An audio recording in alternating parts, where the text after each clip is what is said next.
නුවරදි පල්ලේ කැලේත් ක්‍රීඩාංගණයේදී ශ්‍රී ලංකා කණ්ඩායමට අද ඔස්ට්‍රේලියා කණ්ඩායමත් එක්ක වැදගත් තරඟයක්.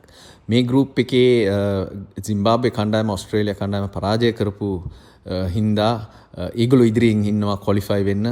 අද දිනන ටීම් එකට හොඳ chance එකක් එනවා.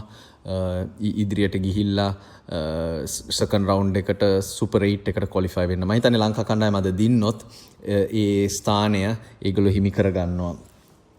ඔස්ට්‍රේලියානු කණ්ඩායම දිහා බලද්දී ඒගොල්ලෝ සිම්බාබ්වේ කණ්ඩායමට පරාජය වුණායින් පස්සේ අමුතු ලෝ පහත් තත්ත්වයක තමයි වැටිලා ඉන්නේ. ඒගොල්ලන්ගේ X factor players ලා කියලා අඩුයි. ට්‍රැවිස් හෙඩ්ගේ ෆෝම් එක එච්චර හොඳට තිබිලා නැහැ. අන්තිම T20 10ක ග්ලෙන් මැක්ස්වෙල් වුණත් මැච් දිනවල තිබ්බ පල්ලේ කැලේ 145ක් ගහලා තරඟයක් දිනවල තිබ්බ ඔස්ට්‍රේලියානු කණ්ඩායමට. බැයි එයාත් එච්චර ෆෝම් එකේ නෑ. බැයිගලන්ට ඉන්ජරි රිප්ලේස්මන්ට් එකක් ඇවිල්ලා තියෙනවා. මම හිතන්නේ ඒක ලොකු වාසියක්.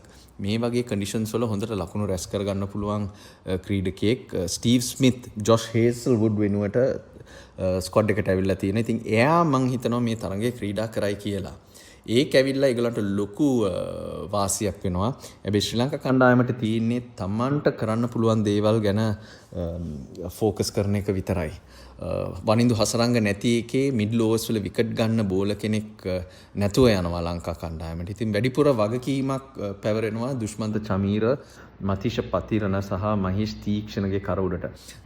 දුෂාන් හේමාන්ත කියන්නේ හොඳ ටැලන්ටඩ් ක්‍රිකටර් කෙනෙක්. හැබැයි මේ ලෙවල් එකේ තාම මැච් ගහලවත් මැච් දිනවලවත් නැහැ. ඉතින් එයාට අද හොඳට පන්දු යවලා මිඩ්ල් ඕවර්ස් වල කඩලු දෙක තුනක් ලබා දෙන්න අවස්ථාව ලැබුණා නම් ශ්‍රී ලංකා කණ්ඩායමට ලොකු වාසියක් වෙනවා. මිඩ්ල් ඕවර්ස් වල විකට් ගන්නවා කියන්නේ අන්තිම ඕවර් ටිකට ඉතුරු වෙන්නේ ටේල් එන්ඩර්ස්ලා. ඒගොල්ලන්ට ටොප් ඕඩර් එක හරි මිඩ්ල් ඕඩර් එක වගේ පන්දුවට පහර දෙන්න හැකියාව නැහැ. ඒකින්ද ඒගොල්ලෝ අන්තිමට ස්කෝර් කරන ලකුණු සංඛ්‍යාව එතනින් අපිට කන්ට්‍රෝල් කරගන්න අවස්ථාව ලැබෙයි. ටීම් එක දිහා බැලුවොත් මට හිතෙනවා අද කමිල් මිෂාර් වෙනුවට කුසල් ජනිත් පෙරේරා උඩින් ක්‍රීඩා කරොත් හොඳ දෙයක් වෙයි කියලා. හැබැයි අපේ টොප් ඕඩර් එකෙන් ලකුණු රැස් කිරීම ගොඩක් වැදගත් වෙනවා. කුසල් මෙන්ඩිස් එයාගේ රෙස්පොන්සිබල් ගේම් එක කන්ටිනියු කරන එක ලොකු වාසියක් වෙයි. හැබැයි පැතුම් නිස්සංක අද ලකුණු අතරට පැමිණීම සෑහෙන්න වැදගත් දෙයක්.